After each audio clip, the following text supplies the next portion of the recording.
और भागे जाते हैं। कहाँ जा रहे हैं, कहाँ जा रहे हैं? बोले कंबल बट रहा है वहां पर, कंबल बट रहा थोड़े। अरे इतना कीमती भगवान का नाम आपके पास में है, वो तो आप जप रहे हैं, तो कंबल के लिए क्यों दौड़े जा रहे हैं? बोले जाड़ा लगता है इसलिए। उनको भगवान के नाम पर विश्वास नहीं है। जाकर के गुरु भाई एक फीट जगह के लड़ जाते हैं, कोर्ट में केस, वहीं अयोध्या जी में, वृंदावन में कोर्ट में केस चलता है गुरु भाई के बीच में। तो ज्ञान वैराग्य सब कहाँ चला गया? बोले बूढ़े हो गए। ज्ञान वैराग्य सब बूढ़े हो गए हैं। जाकर भक्ति है। नारद जी महाराज ने और कहा, भक्ति रोशन कहा हम उपाय करेंगे। उपाय करते हैं। कलिना सदृशा को योगो नास्ति बराबर तस्में तो हम स्थापिष्यामि गेहे गेहे जने जने, मैं घर घर में जन जन में भक्ति की स्थापना करूंगा। कैसे करेंगे? कहा कि अन्य धर्मान तिरस्कृत पुरस्कृत महोत्सव, हम और कार्यों को पीछे कर देंगे लेकिन महोत्सव करेंगे। महोत्सव कैसे होते हैं? जैसे यहाँ हो रहा है, श्रीमद् भागवत का महोत्सव हो रहा है। हम नारद जी महाराज कहते हैं हम महोत्सव करेंगे। महोत्सव में क्या होगा? एक व्यक्ति को समझाएंगे तो नहीं मानेगा, और जब सैकड़ों हजारों लोग इकट्ठे हो जाएंगे, उस बीच में जो बात कही जाएगी उसको लोग स्वीकार करेंगे। जन जन के हृदय में भक्ति की स्थापना हो जाएगी। अगर मैंने ऐसा नहीं किया तो मैं प्रतिज्ञा करता हूँ, तदा नाम हरिदासो लोके त्वं न प्रवर्ते, यदि मैंने जगत में तुम्हारी स्थापना नहीं, भक्ति की स्थापना नहीं की, तो मैं हरि का दास नहीं। ऐसा नारद जी महाराज ने संकल्प किया है। ज्ञान वैराग्य को स्वस्थ करने के लिए उन्होंने वेद वेदांत का घोष किया, गीता पाठ किया। कुछ थोड़ा सा चेतना आई, लेकिन वो पढ़े रह गए, उठ नहीं पाए जा करके। अब हम क्या करें? नारद जी सोचते अब हम करें तो करें क्या? इनके लिए क्या किया जाए? तब तक आकाशवाणी हुई। आकाशवाणी ने आदेश किया कि इनके लिए सत्कर्म करिए, सत्कर्म करिए, और वो सत्कर्म आपको कोई संत महापुरुष बतलाएंगे। नारद जी परेशान, स्पष्ट नहीं बताया कि सत्कर्म क्या करें, कौन सा करें, और संत बताएंगे तो पूछते। नारद जी गए, बहुत संतों के पास गए, पूछा ज्ञान और वैराग को सत्य करने के लिए कौन सा सत्कर्म किया जाए। किसी बोले जब नारद जी नहीं जानते तो हमसे क्या पूछ रहे जाकर के? किसी ने नहीं बताया। अंत में जाकर के नारद जी महाराज पहुंच गए बद्रीनारायण क्षेत्र में, और वहां तक उनको श्री तपस्या करने की ओर प्रवृत्त हो रहे थे नारद जी। वहां उनको सनकादिक भगवान का दर्शन प्राप्त हुआ। बोलिए श्री सनकादिक भगवान की जय। सनकादिक भगवान को वंदन किया देवर्षि नारद जी महाराज ने, और अपनी समस्या रखी। तब उन्होंने कहा चिंता मत करो, इसके उपाय है। क्या उपाय है? भगवान की भक्ति। और भक्ति की स्थापना कहाँ से मिलेगी, प्रेरणा कहाँ से मिलेगी? श्रीमद् भागवत पुराण से। माम चिंताम कुरु देवर्षे हर्ष चित्ते समावह, उपाया सुख साधिवत वर्तते पूर्वे विहि। अहो नारद धन्योसी विरक्ताराम शिरोमणि। नारद जी महाराज आप धन्य है, धन्य है। अब हम आपको श्रीमद् भागवत की मंगलमयी कथा सुनाएंगे। सत्कर्म सूचको नूनम, जिसके लिए भगवान की आकाशवाणी ने आदेश किया सत्कर्म करो। वो सत्कर्म क्या है? श्रीमद् भागवत की मंगलमयी कथा है। सत्कर्म सूचको नूनम ज्ञान यज्ञ स्मृतो बुधई, श्रीमद् भागवत आलापासातु गीता सुखादिभि। जिसको श्री सुखदेव जी महाराज ने गायन किया है, वो श्रीमद् भागवत महापुराण की मंगलमयी कथा हम आपको सुनाएंगे। ये श्रीमद् भागवत की कथा जो है, ये सिंह की गर्जना के समान है। और सिंह की गर्जना होती है तो अनेक छोटे मोटे शियारा जो है सब भाग जाते हैं। कलिकाल के जो विकार हैं, दोष हैं, वो सब दूर हो जाएंगे श्रीमद् भागवत की मंगलमयी कथा सुनने से। श्री देवर्षि नारद जी ने प्रश्न किया कि हमने इनको वेद वेदांत का घोष किया है, और श्रीमद् भागवत की कथा वेद से ही निकली हुई है। निगम कल्प तरोर गलितम फलम सुख मुखात अमृत द्रव संयतम पिबत भागवतम रसमालयम मोरहो रसिका भूभाव का। ये वेद से ही तो निकली है। हमने वेद का पाठ करके सुनाया है तो लाभ नहीं हुआ। ये श्रीमद् भागवत की कथा सुनने से ज्ञान वैराग्य कैसे स्वस्थ हो जाएंगे? तीन दृष्टांत दिए शंकराचार्य भगवान। कौन कौन? कहा कि दूध का महत्व है, ठीक है, लेकिन दूध से निकला हुआ जो घी है उसका महत्व बहुत ज्यादा है? ऐसे ही श्रीमद् भागवत की कथा वेद से निकली हुई है और महत्व वेद से भी ज्यादा है। दूध से आप, दूध की कीमत ज्यादा नहीं होती और घी महंगा होता है। एक बार दूध आप संभाल कर रखिए, फ्रिज में रखिए तो 2 दिन 3 दिन तक रखे रहेंगे, नहीं तो फिर खराब हो जाएगा। और अगर पका करके बढ़िया घी रख लिया तो 2 साल तक खराब होने वाला नहीं है। और जितने पकवान मिष्ठान घी में बन जाएंगे उतने दूध में नहीं बनेंगे, इसलिए। और दूध से ही घी बना है, लेकिन घी का महत्व दूध से कहीं ज्यादा है। जैसे आम का पेड़ है, आम का पेड़, तो आम की छाल में स्वाद नहीं होता है, पत्तों में स्वाद नहीं होता है, लेकिन उसी आम के पेड़ में से जो पीला पीला फल निकलता है ना, आजकल तो मौसम है, सुन करके मुंह में पानी आ जाए तो कोई आश्चर्य की बात है। हाँ, तो वो मिठास जो फल में है वो पेड़ में नहीं, उसी पेड़ से निकले हुए आम के फल में मिठास बहुत ज्यादा है। इसी प्रकार से वेद से भी जाकर महिमा श्रीमद् भागवत महापुराण की है। बोलिए श्रीमद् भागवत महापुराण की जय। एक दृष्टांत और दिया है, कहा है कि गन्ना अपने में मीठा होता है, मिठास होती है, लेकिन गन्ना की कीमत उतनी ज्यादा नहीं होती है। गन्ने का रस से जब शक्कर बन जाती है उसकी बात कुछ और ही होती है। शक्कर आप घर में रख सकते हैं, खराब होने वाली चीज नहीं है, और उस शक्कर से मिठास तो उसमें है ही, गन्ने से कहीं बहुत ज्यादा स्थायित्व ज्यादा है। इसी प्रकार से श्रीमद् भागवत की महिमा वेदों से भी बढ़ करके है। श्री नारद जी महाराज कहते हो, सुना ही दीजिए, हमारे कोई जन्म जन्मांतर के पुण्य जगह हैं जो हमें आपका दर्शन प्राप्त हुआ है। भाग्योदयेन बहु जन्म समर्जितेन सत्संगमं च लभते पुरुषो यदा वै। अज्ञान हेतु कृत मोह मदांधकारा न संविदाहि तदोदयते विवेका।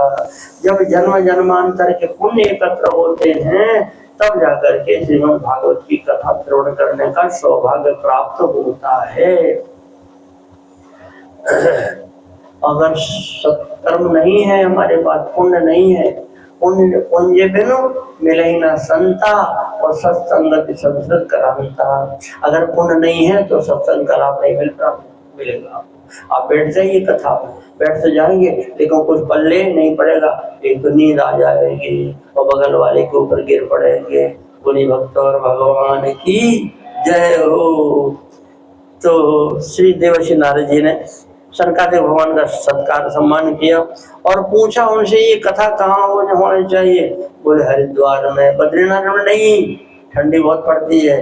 दूसरी बात, कथा सुनने के लिए लोग उत्तराखंड से यहाँ ऊपर बद्रीनाथ तक नहीं आ पाएंगे, तो हरिद्वार ऐसी जगह है जहाँ ऊपर के लोग भी नीचे आ जाएंगे, नीचे वाले भी बैठकर कथा सुनेंगे। हरिद्वार में कथा, और आनंद नाम का घाट है, वहां पर कथा होना चाहिए। सुख में बढ़िया बालू है, वहां कोई बिछावन की कोई जरूरत नहीं पड़ेगी। और फिर विधान बना, और विधान बना तो कथा सुनने के लिए देवर्षि नारद जी प्रधान श्रोता बैठे और बाकी ऋषि मुनियों का आगमन हुआ। बड़े बड़े ऋषि आ गए वहां पर। कौन कौन आए? बड़े सुंदर सुंदर नाम। भृगु वशिष्ठ च्यवन सुगौतमो मेधा अतिथि देवल देवरातो राम तथा गादि सुतस्य साकलो प्रकंड पुत्रात्रिजिप्तलागा योगेश्वरौ व्यास पराशरौ च छाया सुगो जांजलि जन्म मुख्या सर्वे मुनिगणा सहपुत्र शिष्या क्षत्रिभिराया उरति प्रणयेन युक्ता। भृगु जी आए, वशिष्ठ जी महाराज आए, मेधातिथि आए, देवल महापुरुष आए। आज बोल राम नाम किसका? परशुराम जी महाराज का आगमन हुआ है। बहुत बहुत ऋषियों के नाम। इस सब कैसे खबर हुई उनको? उस समय मोबाइल का तो जमाना नहीं था, तो फिर कैसे खबर हुई? ये सब वो नाम है जो त्रिकालदर्शी महापुरुष। कहीं कुछ हो रहा है इनको ज्ञान हो जाता है। देखा उन्होंने शंकराचार्य भगवान श्रीमद् भागवत की कथा कहने जा रहे हैं, ऐसा सौभाग्य कहाँ मिलेगा? देवर्षि नारद जी महाराज श्रोता बैठे हुए हैं, श्रोता वक्ता ज्ञान निधि, कथा राम के गूढ़, तो जाकर के कथा प्रारंभ होती है। श्री सनकादिक भगवान 4 भैया है, कथा सुनते रहते हैं चारों भैया है। अगर कोई कथा सुनाने वाला मिलता तो चारों बैठ के कथा सुनते हैं, अगर कोई नहीं मिला तो 3 में से 1 बैठ जाते हैं कथा सुनाने के लिए। 3 भैया बैठ जाते श्रोता बन करके, 2 घंटा कथा कहे और उसके बाद कहते भैया आप थक गए होंगे, आ जाओ अपनी से आप। और फिर दूसरे भैया कथा के वक्ता बन करके कथा सुनाने लगते हैं और 3 बैठ करके कथा सुनते हैं। ऐसे बड़ी सुंदर कथा कहने वाले श्री सनकादिक भगवान, बोलिए श्री सनकादिक भगवान की जय हो। और कहते हैं श्रीमद् भागवत की कथा श्रवण करने मात्र से ही आवागमन का चक्र छूट जाता है। जीव को सारा कष्ट सारा दुख कैसे, आवागमन से, जन्म मृत्यु के चक्र से है। जन्म न मरना, जन्म न मरना, उस चक्र से मुक्ति दिलाने के लिए श्रीमद् भागवत कथा है। यश श्रवण मात्र मुक्ति करतल स्थिता, मोक्ष मिल जाता, करतल उसका करतलगत हो जाता, मोक्ष है। सदा सेव्या श्रीमद् भागवत की कथा। श्रीमद् भागवत की कथा अवश्य सुनना चाहिए, पता लग जाए तो दौड़ जाना चाहिए कथा सुनने के लिए। यस्यात् श्रवण मात्र न हरिश्चित्तम समाधि, कोई का हमको मुक्ति नहीं चाहिए तो फिर क्या चाहिए, बोले भगवान चाहिए, बोले मिल जाएंगे। श्रीमद् भागवत की कथा श्रवण करने से ही भगवान हृदय में बैठ जाएंगे। अरे भाई, कथा का तात्पर्य ही भगवान की स्थापना, कम ईश्वरम स्थाप्यति सा कथा, जो भगवान को हृदय में बैठा दे है, ऐसी है कथा। कुछ करने की जरूरत नहीं है, केवल मन लगा कर बैठ कर कथा सुनिए तो कथा सुनते सुनते सुनते भगवान यहाँ हृदय में आकर के बैठ जाएंगे। कोई साधन करने की जरूरत नहीं है। यस्सा श्रवण मात्रेण हरिश्चित्तम समाधयेत तावत् संसार चक्रे, लोग संसार के चक्र में, जन्म मरण के चक्र में कब तक भटकते हैं, जब तक उन्होंने श्रीमद् भागवत की मंगलमयी कथा नहीं सुनी है। एकम भागवतम शास्त्रम मुक्ति दानेन गजति, श्रीमद् भागवत की कथा जीवों के आवागमन के चक्र से छुड़ा देने वाली है।